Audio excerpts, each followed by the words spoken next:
जय भीम नमो बुद्धाय साथियों।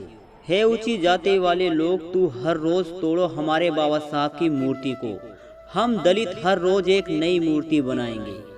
और जब भी ऊंची जात वाले लोगों, चमार से जलने वाले लोग, जब भी हाथ उठाओगे अंबेडकर की मूर्ति को तोड़ने के लिए, हम अंबेडकर वादी बोम हाथ उखाड़ फेंकेंगे। हमारे बाबा साहब ने बचाया है हमारे भारत देश को, वरना महात्मा गांधी तो लाठियों के लाचार था। इसीलिए बाबा साहब के हाथ में किताब और जेब में पेन लगाया था। उस दिन से दलित समाज बाबा साहब का हकदार हो गया था। और किसी ऊंची जाति वाले लोगों में इतना दम नहीं था कि भारत देश का संविधान बनाने का। तभी तो हमारे दलित समाज मसीहा महार से इस देश का संविधान लिखवाया था कि रोता रहता हर वो भारत का बच्चा अगर बाबा साहब स्कूल खोलकर ना पढ़ाया होता।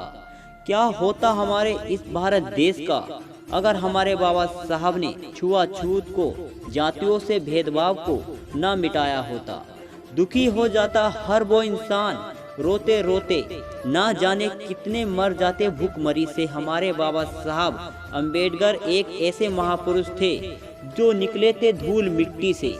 कभी ना पनपने दिया छुआछूत को और जातिवाद को जड़ से खत्म किया। असल में क्या होता इस भारत देश का अगर बाबा साहब ने ये सब ना किया होता। हाथों से लिखा इतने बड़े भारत देश का संविधान, कितना दुख भरे जीवन को व्यतीत करते हुए संविधान बनाया होगा। हमारे बाबा साहब की आंखें भी तो रोई होंगी उस घड़ी को याद करके जब उनके बेटे राज रतन की अचानक मृत्यु हो गई थी। कि रोता है दलित समाज उनको याद करके कि हमारे बाबा साहब ने इस भारत देश को कितनी बड़ी आज़ादी दी थी। अरे नेहरू ने तो खेला था खेल हमारे मसीहा बाबा साहब के साथ और गांधी की साजिशें थी। हमारे बाबा साहब ने किए हैं वो काम जिन्हें हमेशा याद रखेगा हिंदुस्तान। पूरे विश्व में मनाई जाती है हमारे बाबा साहब की जयंती।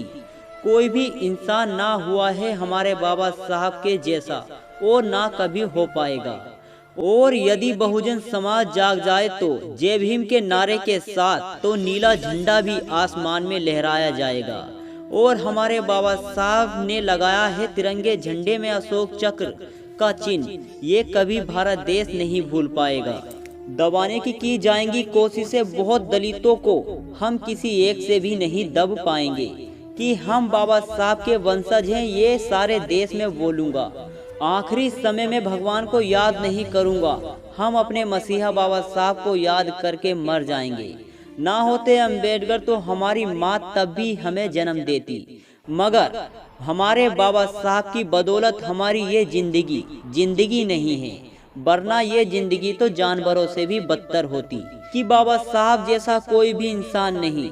ना जाने कितनी लड़ाइयाँ लड़ी होंगी हमारे बाबा साहब ने, और ना जाने कितना संघर्ष किया होगा, कितना कष्ट भरा जीवन जिया होगा, तब जाकर जातियों में भेदभाव जैसी बीमारी को जड़ से खत्म किया होगा। आज के समय में भी होता है अत्याचार दलितों पर भारत देश में, लेकिन कोई आंखें बंद करके निकल जाता है तो कोई अपने कान दबा लेता है। कोई नहीं उठाता आवाज छुआछूत के खिलाफ। ये भारत देश में ऐसा आज भी क्यों होता है? बहुजन समाज क्यों सोया हुआ है? कब जागेगा ये दलित समाज? बाबा साहब अंबेडकर की आवाज क्यों नहीं गूंज रही है उन दलितों के कानों में? तो दोस्तों, अगर आपको यह जानकारी अच्छी लगी हो, अगर आप भी चमार जाति से बिलोंग करते हैं, तो कमेंट में जय भीम लिखकर जरूर बताएं। जय भीम, जय भारत।